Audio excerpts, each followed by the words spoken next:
17 বছর থেকে যে অপেক্ষা করে আসছিল আরসিবি 17 বছরের অপেক্ষা মানে 18 নম্বর সিজনে আইপিএল ক্যারিয়ারের 18 নম্বর সিজনে সেই আরসিবি দলের মনের আশা পূর্ণ করলো।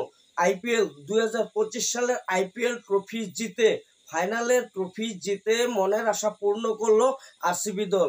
বিরাট কোহলির 17 বছরের অপেক্ষা ছিল এই ট্রফি নেওয়ার জন্য। এই 2025 সালের আইপিএলে এসে সেই মনের আশাটা পূর্ণ করলো বিরাট কোহলি এবং আরসিবি দল। তবে আশা করি যে আরসিবি দল মনের আশা পূরণ হয়েছে এবং আইপিএল ক্যারিয়ারের 2025 সালের আইপিএল সিজনে এই মনের আশা পূর্ণ করলো আরসিবি দল, বিরাট কোহলির দল। তবে আরসিবি দলের বিরাট কোহলির দলের যে 17 বছর থেকে মনে একটা দুঃখ ছিল, সেই দুঃখ এই 2025 সালে সেটা বেরিয়ে গেল। দুঃখটা, মনের কষ্টটা বেরিয়ে গেল। মনের যেটা আশা ছিল সেই আশাটা পূর্ণ করলো 2025 সালের আইপিএলে। তবে ফ্রেন্ডস, আশা করি তোমাদের সবারই ভালো লেগেছে। খেলাটা খুবই সুন্দর একটি খেলা খেলেছে, কিন্তু বলাররা অনেক কষ্ট করেছে। যে কয়টা বলার ছিল প্রত্যেকটা বলারই কিন্তু অনেক কষ্ট করেছে এই 2025 সালের আইপিএল জেতার জন্য। তবে ফ্রেন্ডস, কুণাল পান্ডিয়া খুব সুন্দর একটা বল করেছে, খুব সুন্দর বল করেছে। এই 2025 সালের আইপিএলে কুণাল পান্ডিয়া এমন বল করেছে মানে আরসিবি দলকে জিতিয়েই ফেলছে।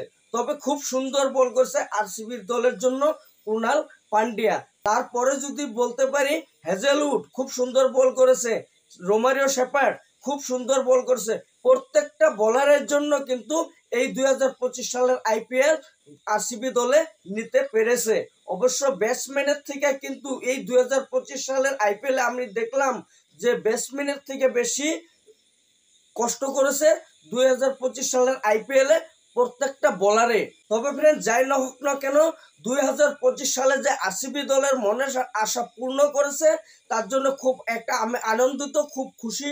তবে খুব ভালো লেগেছে এই ম্যাচটি দেখে। তবে বন্ধুরা, তোমাদের কাছে এই ম্যাচটি কেমন লাগলো? আরসিবি দলে যে 2025 সালের চ্যাম্পিয়ন হতে পারলো, 2025 সালের আইপিএলে যে চ্যাম্পিয়ন হতে পেরেছে, তার জন্য তোমাদের কাছে কেমন লেগেছে অবশ্যই কমেন্ট করে জানাবে। এবং প্রত্যেকটি খেলার প্রত্যেকটি ম্যাচের ভিডিও পাওয়ার জন্য আমার এই চ্যানেলটির সাথে যুক্ত থাকবে এবং আমার চ্যানেলকে সাবস্ক্রাইব করে আমার পাশে থাকবে। ধন্যবাদ।